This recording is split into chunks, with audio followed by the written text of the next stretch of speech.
worry among some aspirants that the huge support for Obi may cause a bandwagon effect on them, just as National Assembly candidates of the Labour in Anambra State have been waxing strong and a soothing victory. Moreover, most candidates of the PDP and APOGA, knowing of the overwhelming acceptance of Obi in the state, have been changing their campaign strategies depending on where they visit.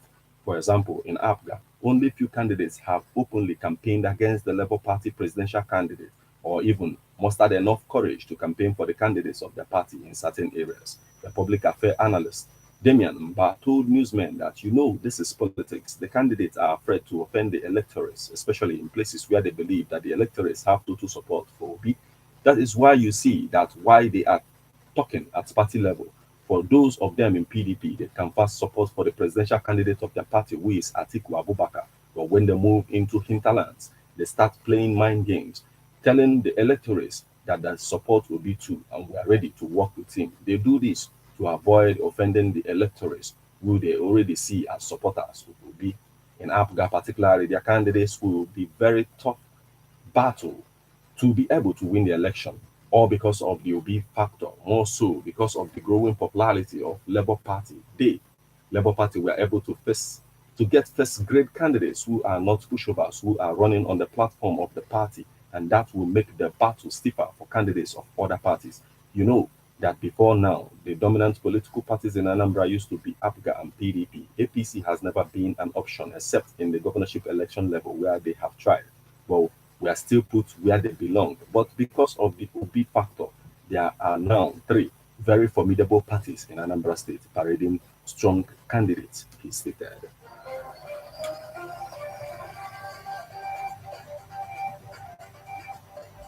Attack on Ugochinyere. PDP embarks on protest in Imo.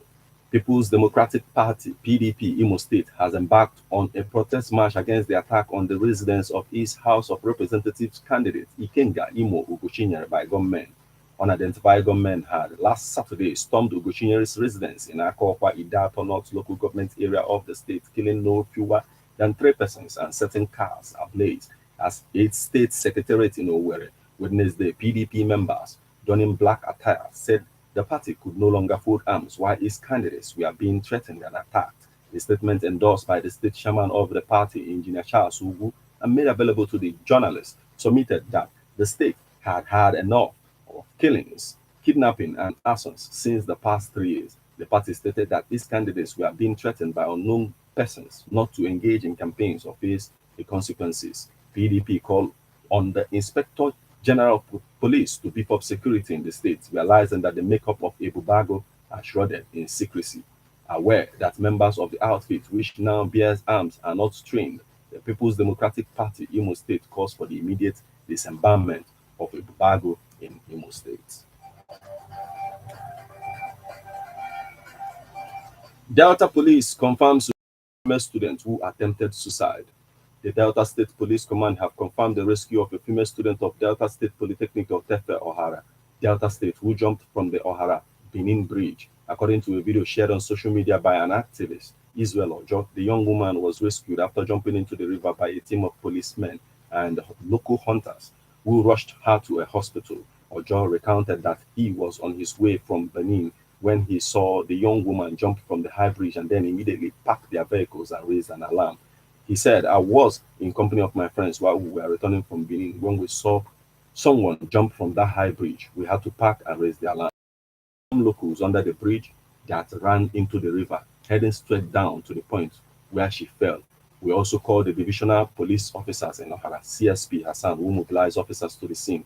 We do not know the reason for her action, but gathered that she is a student of Delta State Polytechnic Otefe, Ohara. The DPO and his team, along with some hunters, rushed her to the hospital, he said.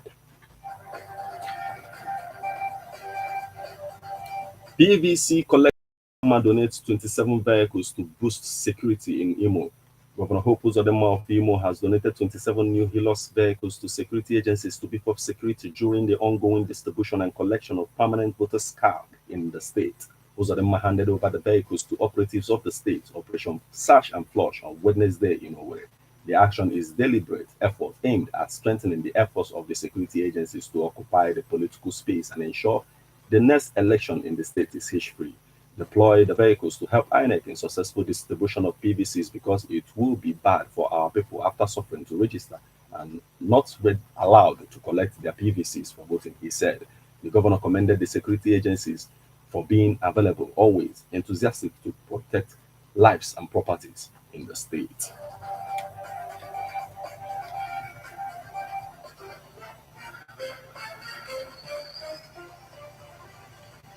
Now we move over to the foreign scene. Questions grow over Department of Justice different treatment of Biden and Trump in classified documents probes.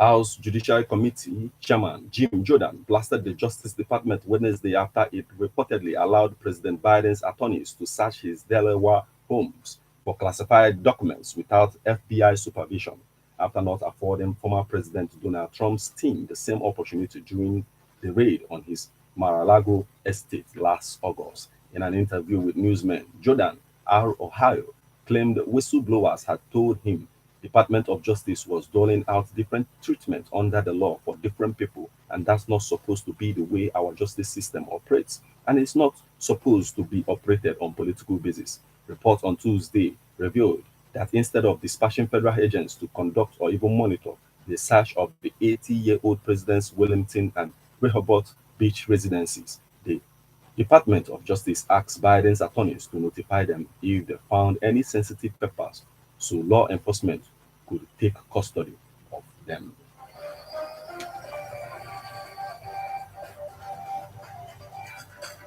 This is where we draw the curtain on news updates on Ebona at the 103.5 FM. But before we leave, a quick look at the headlines.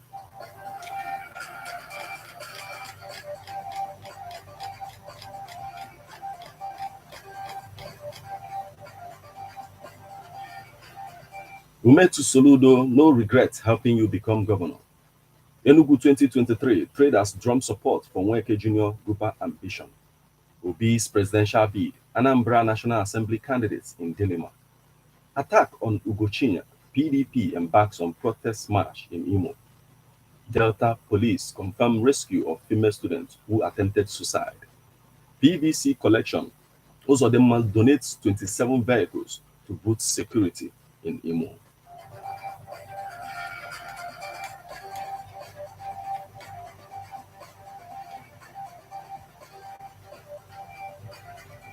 We just listened to news update on Ebona, the 103.5 FM. News produced and read by Martin Ifeanyichukwu Ekeze. Thank you for listening to Ebona, the 103.5 FM news update. Once again, good morning.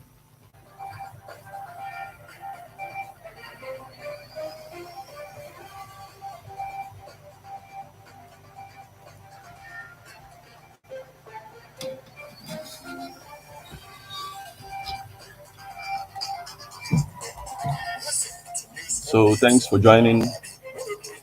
Subscribe, all right, to get more updates. Whenever it drops, you get it. Thank you for joining, bro. And then like the video too. Thank you.